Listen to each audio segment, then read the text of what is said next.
Choosing to do limb lengthening surgery may be one of the most life-altering decisions you'll ever make.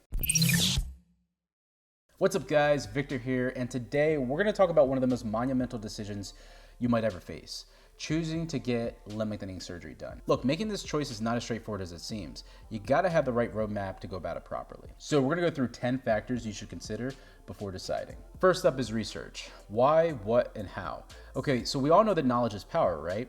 You wouldn't buy a car without knowing its mileage, or a phone without checking its features. Likewise, before deciding to change something as big as your height or your leg alignment, it's super important to be well versed on the topic. So what does doing your research mean exactly?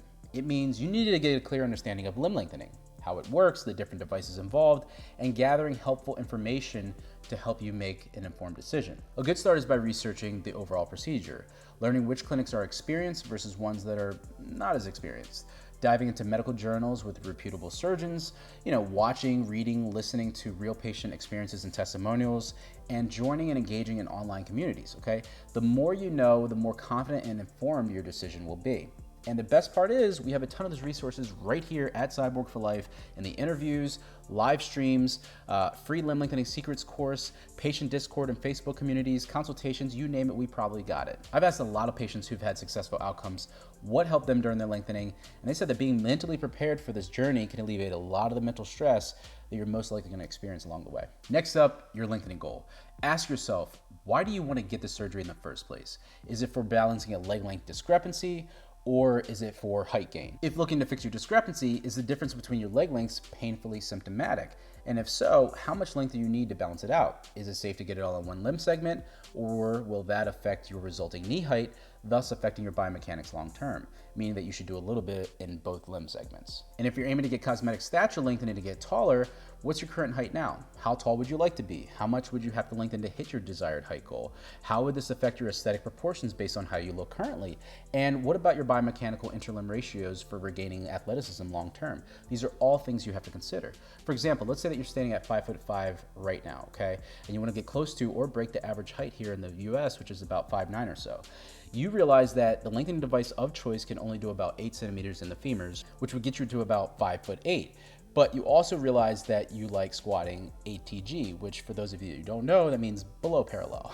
And by skewing your biomechanics, you know that this would affect that lift drastically. So you wonder if maybe tapering your goal to 7 centimeters and then coming back to do 4 centimeters in the tibias a year later, which nearly maintains the interlimb ratio, thus reducing the alteration in your squatting form, is the best way to go.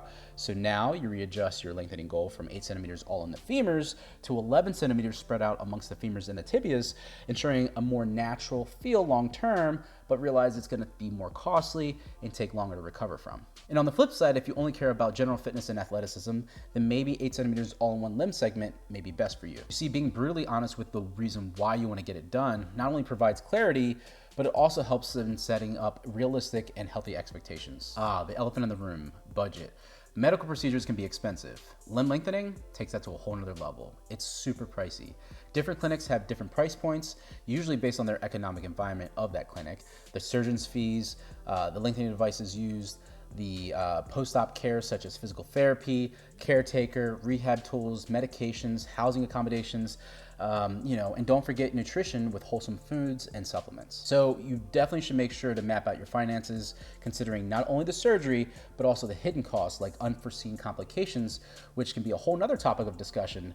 But in short, you should set aside what I call a complications fund. This is essential. Look, sometimes things don't go according to plan. Having a financial safety net for any unexpected issues gives you peace of mind, ensuring that you can afford the best care at all times. I typically say that a quarter of the price of the surgery that you pay for is a good rule of thumb. And although in some cases insurance can be used, it's not always an option, so it's always good to have backup cash just in case. All right, let's talk about choosing your surgeon. This decision can make or break your limb lengthening journey. Seriously, you can't just look at the price point anymore. You have to consider their experience, their ability to predict and dodge complications, their track record, their patient reviews, and also their approachability. Because a good surgeon is not just skilled in the OR, they're also sympathetic, patient, and they're willing to answer your questions along the way. So I suggest after you research some experienced surgeons, you should ensure that you can not only afford them, but also make sure that they have a solid physical therapy program on the back end of their offer, okay? Then proceed with a virtual consultation to get a better feel for them, bringing with you a list of clinic-specific questions that you might have for them. After narrowing down your list of potential surgeons, then you're gonna aim to set up an in-person visit to make sure what they actually said is true, okay? From here, you're almost ready to make your final decision. But then again, some surgeons are very good at marketing and they may boast more experience than they actually have. So definitely be aware of that, because after all, these are your legs that we're talking about. Time. Limb lengthening is not an overnight transformation. It's a marathon. Beyond the actual surgery, there's pre-surgery preparation, the lengthening phase, and then the longest part, which is the consolidation and recovery phase. On average, it takes approximately 6 months from the time of surgery to weight bear unassisted. The type of device you get can alter this timeline somewhat, and also how fast you regain a normal walk. However, regardless of the device, it's important to factor in your personal and professional commitments and plan accordingly. For example, if you know that you have to be back in school in the fall, then perhaps getting it done with a weight-bearing nail as your spring semester lets out should allow you to be somewhat mobile by the time classes roll around, okay? But let's say that you choose a non-weight-bearing nail. You might still be on a walker and wheelchair and will have to get back to classes and have a good cover story as you get hounded by, questions from the students. Same scenario goes for those who might travel for work. A weight-bearing lengthening device can expedite your mobility after you finish your lengthening phase, and it might be the way for you to go. Having a reliable support network is often underrated. But what exactly do I mean by support network?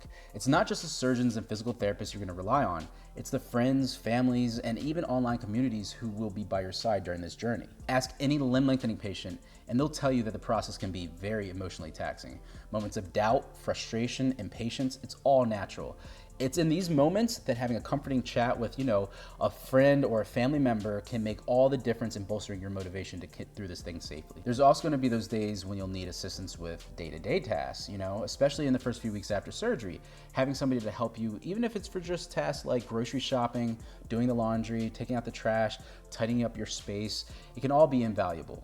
A lot of patients will even hire caretakers to help out with this. Online communities. Look, we're in the digital age now, guys. Support isn't just in person anymore.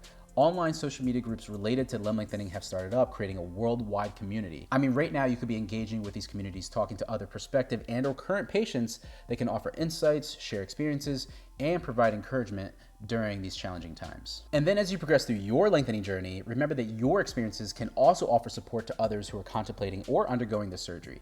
It's a cycle that feeds off itself, okay? Sharing your story, both the highs and the lows, can provide, a therapeutic outlet for you, as well as offer invaluable insights to others. For example, I host live stream open mic roundtables where it's as easy as a click of a button and saying a few words that could potentially change someone else's life.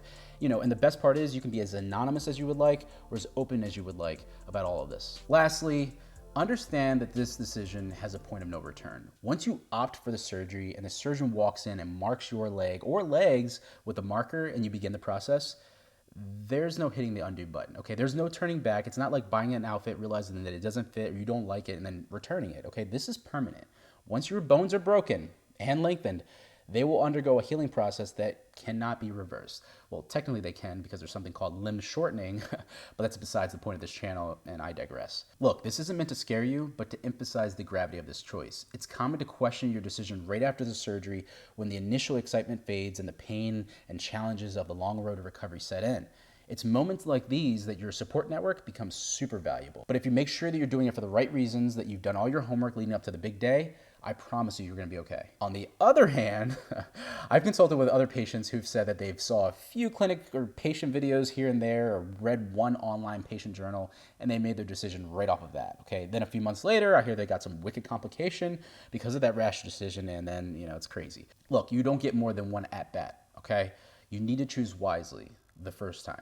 And if there's even a sliver of doubt in your mind, feel free to book a consultation, be it with me or an experienced surgeon. And while I'm not a surgeon, I can provide insights from the hundreds of actual limb lengthening patients and several surgeons that I've spoken to over the years to help you, discuss the benefits and risks of this procedure, as well as addressing your concerns. All right, guys, that's all I got. Look, as you can see, making the decision to undergo limb lengthening surgery is pretty serious and deeply personal. Do your research, think hard about your reasons for wanting to do it, prepare for it financially, and choose the best surgeon and physical therapy team possible. Remember, every step that you take in preparation now is a step towards a successful outcome later. If you found the video helpful, go ahead and hit that like button. Be sure to comment down below which factors are your biggest concern. And until next time, this is Victor from Cyborg for Life, signing out. Peace.